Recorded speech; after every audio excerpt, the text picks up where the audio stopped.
ନିଶ୍ଚୟ ସାଙ୍ଗ ନିଶ୍ଚୟ ସାଙ୍ଗ ନିଶ୍ଚୟ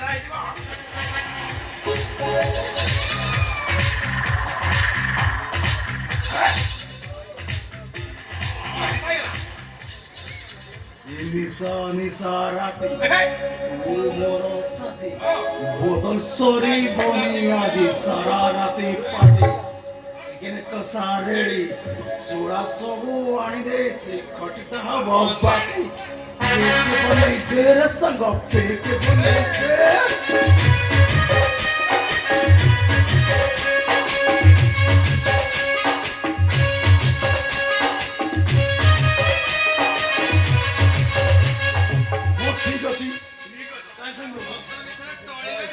ঠিক আছে পেকে বনে তেরে সঙ্গ পেকে বনে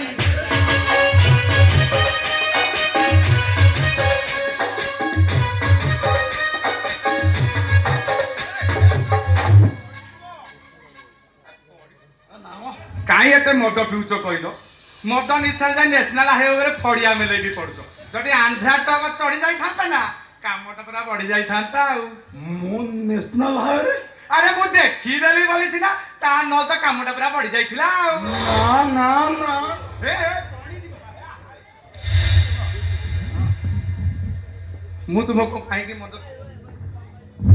ମୁଁ ତୁମକୁ କାହିଁକି ମଦ ପିଇବାକୁ ମନା କରୁଛି ଜାଣିଛ କାହିଁକି ଜାଣିନ ଆରେ ମୁଁ ତୁମକୁ ଭଡ଼ାଟିଆ ଭଳି ଭାବୁନି ମୁଁ ତୁମକୁ ମୋ ସାନ ଭାଇ ଭଳିଆ ଭାବୁଛି ହେଇଟି ଆଜି ମୋ ଇଚ୍ଛା ପୂରଣ ହବ ତି ତମ ଇଚ୍ଛା ମାନେ କଣ ବୁଝିପାରୁନ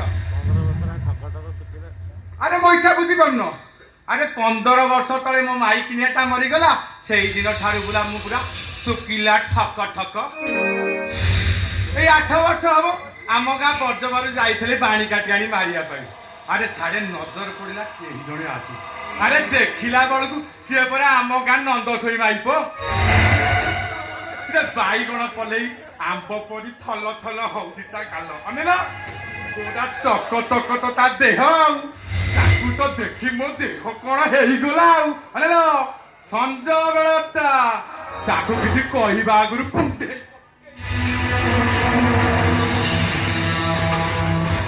ଆରେ ସେ ତ ପାଟି କରିଦିଅ ପାଟି କରିଥିବ ସେ ତ ଖାଲି ଏତିକି କହିଛି ହଇଏ ଦୌଡ଼ା ବସିଲା ପାହାର ଆଉ ମରିଗଲି ସେ ନନ୍ଦଶୋଇ ଆମ ଗାଁ ଯୋଉ ବର୍ଜବାରି ଆମ୍ବ ଧରୁଥିଲା ଯେତି ପାଟି ଶୁଣିଛି ହେଲା ଏ ମୋଟା ଏ ବଡ ଆମ୍ବ ଗ୍ରା ଦେଲା ପାହାଡ ଯେ ମୋ ଫାଟିଗଲା ଆଉ କଣ ମୁଣ୍ଡ ନା ମୋ ବା ଗାଣ୍ଟି ଫାଟି ଛତ୍ର ଛାଡ କହିଲା ନା କଣ ମୁଣ୍ଡ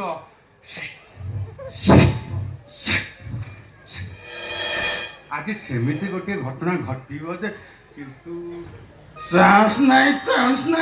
ଚାନ୍ସ ନାହିଁ ଆରେ ଚାନ୍ସ କଣ ନାହିଁ ମୁଁ ଘର ଭଡା ନେବିନି ପରା ଘର ଭଡା ନବନି ଆରେ ଘର ଭଡା ନେବି ଯଦି ମଦ ପିଇବାକୁ ଦେବି ହଉ ଛାଡ ସେ କଥା ଡାକ ତମ ସ୍ତ୍ରୀକୁ ଡାକ ତାକୁ ଜଣେଇ ଦେବା ଯେ ମୁଁ ତମ ଠାରୁ ଘର ଭଡା ନେବି ଡେଲି ପିଇବି ଡେଲି ବା नो ଘର ଭଡା ଡେଲି ହଁ ଅପେକ୍ଷା କର ବସ୍ତେ ବାବୁ ଅପେକ୍ଷା କରି ମୋ ଦେହ ହାତ କଣ ହେଇଗଲା ଡେଲି ବି ଆଉ नो ଘର ଭଡା ଡେଲି ସଦ୍ୟା ଡେଲି ବି ଡେଲି ଘର ଭଡା ସଦ୍ୟା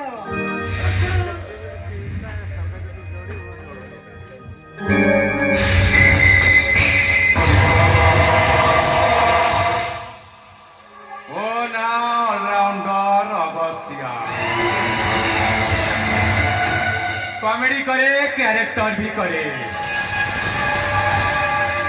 ଆଉ ମୋ ଭେଲିଆନ ରୋଲଟା ପୁରା ଜବରଦସ୍ତ ତୁ ରେଡି ହେଇଯା ରେ ଅଲାଉ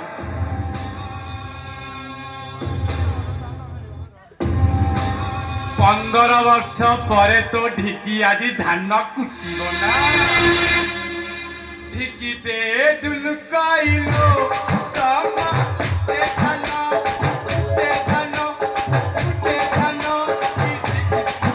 ढिकीते दुलकाइलो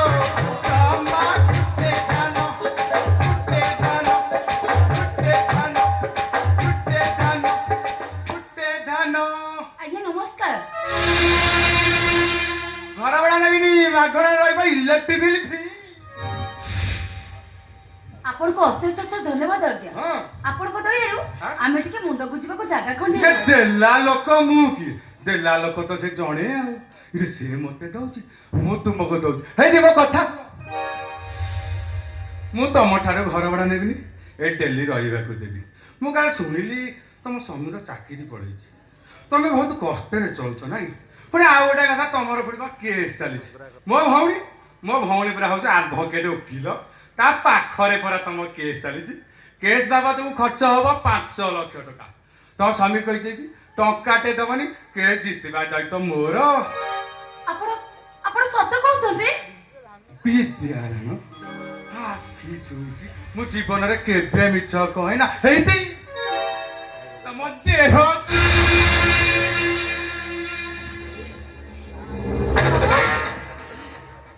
ସେତିକି କରିଦିଅନ୍ତୁ ଆଜ୍ଞା ସେତିକି କରିଦିଅନ୍ତୁ। ମୋ ସ୍ୱାମୀଙ୍କର ଚାକିରିଟା ଚାଲି ଯାଇଛି ବୋଲି ସେ ପୁରା ଭାଙ୍ଗି ପଡ଼ିଛନ୍ତି। ଘରେ ମୋର ବୁଢ଼ା ବାପାଟିଏ ହଁ ମେଡିକାଲରେ ସୁଇପର କାମ କରୁଛନ୍ତି। ବହୁତ ଦୁଃଖ।